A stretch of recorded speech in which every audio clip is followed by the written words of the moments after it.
Ada pertanyaan menarik nih dari Kak Adip. Assalamualaikum Kak, saya kan mau bisa ekspor dan saya masih sekolah, umur saya 19 tahun Kak. Gimana mulainya dengan modal minim dan dengan privilege saya yang bukan anak orang kaya? Bawa orang tua ini. Tapi begini ya teman-teman ya, jadi Tuhan itu menempatkan kita di suatu keadaan pasti tujuannya baik ya. Tapi begini, kalau memang kita punya orang tua yang kaya, itu kita beruntung karena siapa? Dokter Tita kalau saya bilang ya. Jadi kita punya, yang pertama, kita bisa selain disupport modal nih yang pertama, yang kedua kita bisa coba berkali-kali. Karena kalaupun gagal kita masih bisa coba lagi gitu ya dengan modal orang tua kita. Tapi untuk kayak kita-kita nih yang orang tuanya ya sederhana dan apa namanya? Kayak ya bukan orang kaya lah kita bilang begitu ya. Jangan berkecil hati juga, apalagi di bisnis ekspor teman-teman ya. Sebenarnya butuh bisnis ekspor itu ya tidak membutuhkan modal yang terlalu besar juga ya. Karena begini, jadi dalam setiap transaksi itu teman-teman ya, baik itu kita transaksinya metode pembayarannya pakai LC ataupun titik, itu semuanya bisa kita siasati. Ya misalkan begini ya teman-teman, kalau kita pakai apa namanya, pakai LC gitu ya, untuk masalah permodalan untuk transaksinya atau jual beli barang kita sebut ya, itu kita bisa apa namanya, pinjam ke perbankan, dana talangan, kita bisa menjaminkan LC dan lain sebagainya. Kita bisa minta bantuan ke LPI ya atau perbankan ya dengan menjaminkan LC itu. Yang kedua, kalau kita pakai titik, apalagi titik yang 100% di awal, itu pasti bagus banget. Jadi selain kita bisa dapat apa namanya permodalan, kita juga udah dapat untungnya tuh di awal. Itu sangat memungkinkan. Kalau saya biasanya pakai titik dengan uang muka 50% di awal, baru 50% lagi setelah BL release. Ya, jadi untuk bayar-bayar ke supplier atau bayar biaya produksi kita, kalau kita produsen, itu bisa pakai duit yang 50% itu.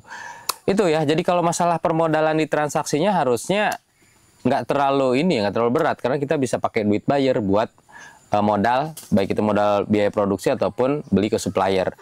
Nah, paling begini teman-teman, kalau di awal-awal kita mau merintis ekspor kan pasti butuh yang namanya legalitas, butuh yang namanya alat promosi.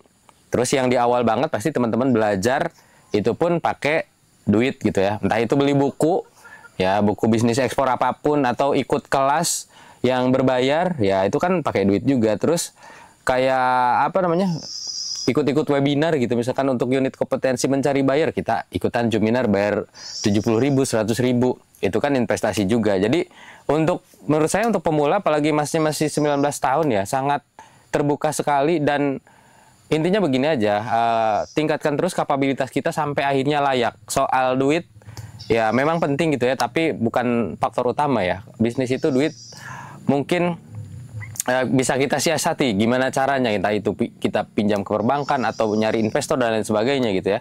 Yang terpenting adalah sekarang di umur 19 ini, tingkatkan kapabilitas kita, kelayakan kita, belajar ekspor dimanapun ya, dimanapun. Karena modal yang kita pakai di awal itu sebenarnya itu aja, modal belajar dan juga modal bikin legalitas dan alat promosi mungkin ya. Legalitas sekarang pakai PT perorangan 50.000 aja udah selesai gitu. Kalau kita ngurus sendiri ya, kalau apa namanya, kita cari jasa ya pasti 300.000, 500.000 gitu. Kalau mau pakai CP ya 4 jutaan kalau di tempat kita di mana? Di Rangkas Bitung ini ya, di notaris. Ya jadi mending pakai PT perorangan, terus website 1 juta. Harusnya 3 juta udah cukup sih untuk punya legalitas dan alat promosi ya teman-teman ya. Jadi soal modal seperti itu menurut saya. Jadi kalau modal transaksi kita bisa pakai duitnya buyer ya, bisa disiasati semuanya. Begitu. Jadi jangan minder karena kita bukan anak orang kaya gitu. Karena itu dia tadi. Jadi Tuhan itu menempatkan kita di suatu keadaan pasti ada tujuan baiknya. Gitu ya. Kalau ada pertanyaan lain ya, ditulis aja di kolom komentar sebelah sini atau sebelah sini. Terima kasih, sampai jumpa. Ngopi heula, Brodak, supaya cenghar.